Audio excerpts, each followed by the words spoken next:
ঘরে বউ থাকা সত্ত্বেও সুন্দর মেয়ে দেখলেই যাদের প্রেমে পড়তে ইচ্ছা করে অথবা যাদের বিয়ে হয়নি তাদেরকে বলছি, সেই সব ভাই বন্ধুদেরকে বলছি, জানেন তো অনেক মেয়েরা আছে মানিব্যাগ মোটা দেখলেই তার প্রেমে পড়ে, তাকে মিষ্টি মিষ্টি আবেগের কথা শোনায়, এত সুন্দর মিষ্টি ভাষায় কথা বলে আবেগকে স্পর্শ করার নাটকে তারা সফল হয়।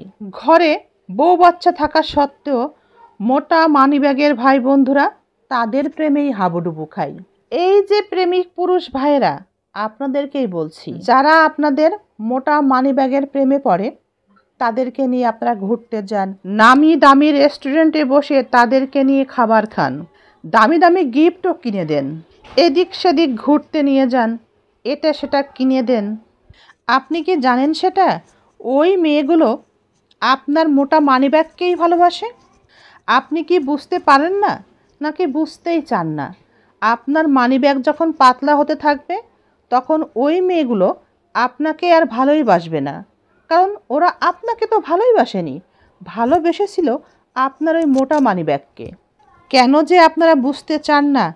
আপনার মোটা মানিব্যাগকে যে ভালোবেসেছিল, যখনই আপনার মানিব্যাগ পাতলা হতে শুরু করবে তখনই আর একটা মোটা মানিব্যাগ কাউকে পেলে তার সাথে চলে যাবে।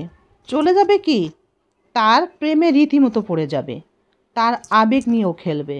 আপনি হয়তো মনে করছেন আপনি তার আবেগ নিয়ে খেলছেন, একদমই না।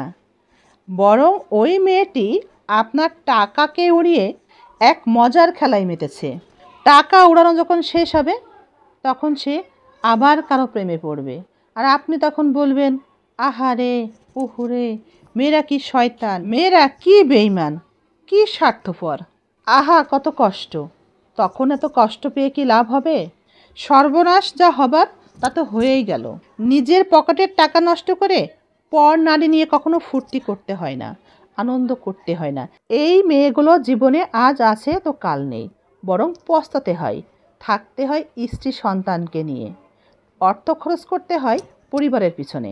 বিবাহিত পুরুষ হোক অথবা অবিবাহিত কর্মজীবী পুরুষ হোক, এই ধরনের মেয়েদের কাছ থেকে দূরে থাকা উচিত। জীবনসঙ্গী বাছাইয়ের ক্ষেত্রে সবসময় এই ধরনের মেয়েদের থেকে দূরে থাকবেন। অপরদিকে জীবনসঙ্গী হিসেবে খুঁজে নিতে হবে একটা ভালো মনের মেয়ে, যে আপনার অর্থকে ভালোবাসবে না, আপনার কাছে আপনার ভালোবাসা চাইবে আর আপনাকেও ভালোবাসবে। আপনার টাকার প্রতি তার কোনো লোভ থাকবে না, লোভ থাকবে ভালোবাসার প্রতি।